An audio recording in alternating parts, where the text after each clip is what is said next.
نحمدہ ونصلی ونصلی علی رسولہ الکریم اما بعد فاعوذ باللہ من الشیطان الرجیم بسم اللہ الرحمن الرحیم لیلۃ الجائزہ، چاند رات، رمضان المبارک، الوداع الوداع۔ بسم اللہ الرحمن الرحیم۔ اللہ تعالیٰ اس رات کو، جو چاند رات ہے، اس رات کو روزے داروں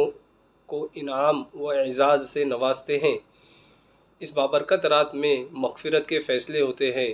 اس لیے اس رات کو عبادت میں گزارنا چاہیے، دعا و مناجات میں مشغول رہنا چاہیے، اپنی بخشش مانگنی چاہیے۔ اس لیے اسے کھیل کود میں، تماشوں میں، بازاروں میں گھومنے پھرنے سے، لغویات سے، فضول کاموں سے اور فضول خرچی سے، یہ سب کام کرنے سے اپنے آپ کو روک لینا چاہیے۔ کس قدر دیکھیے کہ یہ نادانی کی بات ہے کہ سارا مہینہ بندہ بندی جو ہے روزہ رکھتے ہیں، اور جب آخر کار اجرت لینے کا وقت آتا ہے، اللہ سے اس کی مزدوری لینے کا وقت آتا ہے جو ہم نے روزہ رکھے ہیں، تو اس وقت کیا ہوتا ہے کہ انسان اپنے مالک کو بھول جاتا ہے، اپنے رب کو بھول جاتا ہے، اور اپنے رب کی نافرمانی میں لگ جاتا ہے، گناہوں میں لگ جاتا ہے، اپنی محنت کو ضائع کر دیتا ہے جو اس نے پورا مہینہ گزارا ہے۔ اس کی مثال دی جا رہی ہے قرآن کریم میں، کہ قرآن کی آیت ہے، اس کا مفہوم ہے، اس عورت کی طرح، اس کی مثال اس عورت کی طرح نہ ہو جاؤ جو محنت سے جو ہے سود کاٹتے ہیں، پھر اس کو ٹکڑے ٹکڑے کر ڈالے، ہے نا۔ آگے اسی طریقے سے فرمایا کہ یہ ایسی مبارک رات ہے کہ اگر کوئی شخص اس میں اللہ کی عبادت کرے تو اللہ تعالیٰ اس کو قیامت کی ہولناکیوں سے محفوظ فرما لیتے ہیں۔ سبحان اللہ۔ آگے دوسری حدیث میں فرما رہے ہیں کہ حضرت ابو امامہ رضی اللہ تعالیٰ عنہ سے مروی ہے کہ رسول اللہ صلی اللہ علیہ وسلم نے فرمایا، جو شخص نے دونوں عیدوں یعنی عید الفطر اور عید الاضحیٰ کی راتوں میں ثواب کا یقین رکھتے ہوئے عبادت میں مشغول رہا تو اس کا دل اس دن نہ مرے گا جس دن تمام لوگوں کے دل مر جائیں گے۔ تمام لوگوں سے مراد وہی ہے جو کافر ہوتے ہیں۔ آگے دوسری حدیث میں فرما رہے، بڑی حدیث ہے، فرما رہے ہیں حضرت عبداللہ بن عباس رضی اللہ تعالی عنہما سے مروی ہے، ایک طویل حدیث میں ہے کہ رسول اللہ صلی اللہ علیہ وسلم نے ارشاد فرمایا، جب عید الفطر کی رات ہوتی ہے جس کا نام لیلۃ الجائزہ یعنی انعام کی رات، بدلے کی رات ہے نا، کہ ہم کو جو محنت کی اس کا بدلہ ملے گا، لیلۃ الجائزہ ہے نا، لیا جاتا ہے۔ اور جب عید کی صبح ہوتی ہے، جب عید کی صبح ہوتی ہے تو اللہ تعالیٰ فرشتوں کو تمام شہروں میں بھیجتے ہیں، یہ زمین پر اتر کے تمام گلیوں، تمام راستوں کے کناروں پر کھڑے ہو جاتے ہیں۔ ہو جانے کے بعد وہ اور کیا کرتے ہیں، وہ ایسی آواز سے پکارتے ہیں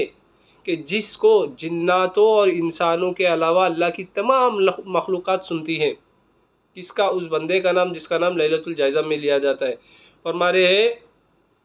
کہ اے محمد صلی اللہ علیہ وسلم کے امتی، اپنے پروردگار کی طرف، اپنے رب کریم کی بارگاہ کی طرف چلو جو بہت زیادہ عطا فرمانے والا ہے اور بڑے سے بڑے قصور کو معاف فرمانے والا ہے۔ قصور یعنی گناہ کو معاف فرمانے والا ہے۔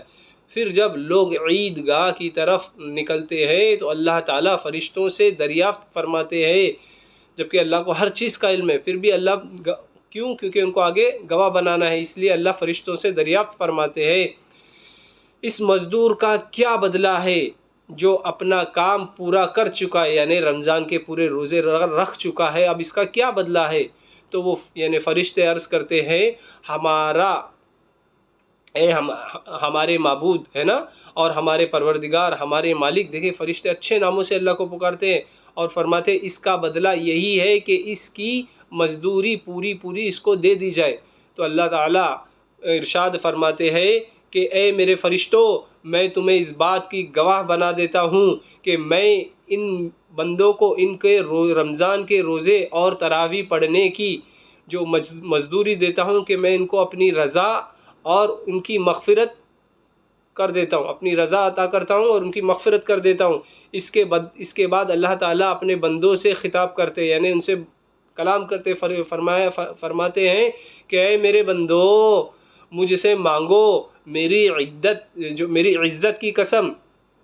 میری عزت کی قسم، میرے جلال کی قسم، آج کے دن اپنے اس اجتماع میں، جو مسجد میں نماز کے لیے جمع ہوتے اس اجتماع میں مجھ سے اپنی آخرت کے بارے میں جو سوال کرو گے وہ میں تمہیں عطا کروں گا۔ دنیا کے بارے میں جو مجھ سے سوال کرو گے اس میں تمہاری مصلحت کہ تمہارا کیا مسئلہ ہے، اگر میں تم کو کچھ دے دوں ہے نا تو یہ خیر ہے یا مشکل کر دیں گے اس کے لیے، تو تمہاری مصلحت پر نظر کروں گا۔ میری عزت کی قسم، جب تک تم میرا خیال رکھو گے میں تمہاری لغزشوں کو چھپاتا رہوں گا۔ میری عزت کی قسم اور میرے جلال کی قسم، دیکھیں اللہ خود اپنی قسم کھا رہے، فرما رہے ہیں کہ میں تمہیں مجرموں کے سامنے رسوا نہیں کروں گا۔ بس اب بخشے اپنے گھر والوں ہے نا، اپنے گھر کی طرف لوٹ جاؤ۔ تم نے مجھے راضی کر لیا اور میں تم سے راضی ہوں۔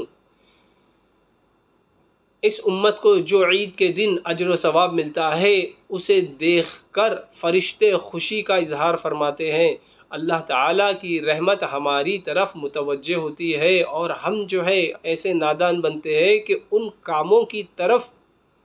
متوجہ ہو جاتے ہیں جس سے اللہ ناراض ہوتے ہیں۔ اس موقع پر میں ایک درد مندانہ دل کے درد سے ایک گزارش کرتا ہوں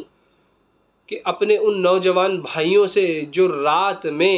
شیطان کا استقبال کرتے ہیں، اپنے کریم رب کا ناراض کرنے والا گناہوں والا کام کرتے ہیں، خود کو اس سے بچائے۔ کس طریقے سے کہ دیکھے کہ موسیقی سنتے ہیں وہ بندے، یعنی گانے سنتے ہیں، ناچ گانا ہو جاتا ہے، پھر اچھل کود کی محفلیں، کچھ کھیل کود میں مشغول ہو جاتے ہیں، فضول خرچی میں لگ رہتے ہیں، نظر جو ہے ہماری نظریں بد ہو جاتی ہے بازاروں میں نکلنے کی وجہ سے۔ اللہ معاف فرمائے، یہاں تک کہ شراب نوشی بھی ہوتی ہے اور زنا بھی ہوتا ہے اس رات میں۔ تو یہ رات بدلے کی رات ہے، ہم کو اللہ سے اس کا اجر و ثواب لینا ہے، نہ کہ گناہوں میں مبتلا ہونا ہے۔ اور اسی طریقے سے اپنی بہنوں سے میں گزارش کروں گا کہ وہ اس رات میں چوڑیاں پہننے کے لیے بازار نہ جائے، مہندی لگانے کے لیے اپنے ہاتھوں کو، چوڑیاں پہننے کے لیے اپنے ہاتھوں کو کسی غیر محرم کے ہاتھ میں نہ دے۔ اور اسی طریقے سے جو بیوٹی پارلر میں جاتی ہے، رات گزارتی ہے وہاں پر، تو اس سے بچے، کوشش کرے کہ جو آپ نے پورا مہینہ عبادت کی ہے اللہ کی، تو اللہ رب العزت سے اس کا اجر و ثواب لینے کے لیے، اپنی مزدوری لینے کے لیے اللہ کی عبادت میں گزارے۔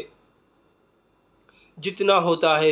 ہوتا ہے ہم کو آخرت کی بارے میں اللہ سے دعا کرنی ہے انشاءاللہ۔ وآخر دعوانا ان الحمد للہ رب العالمین، والسلام علیکم ورحمۃ اللہ وبرکاتہ۔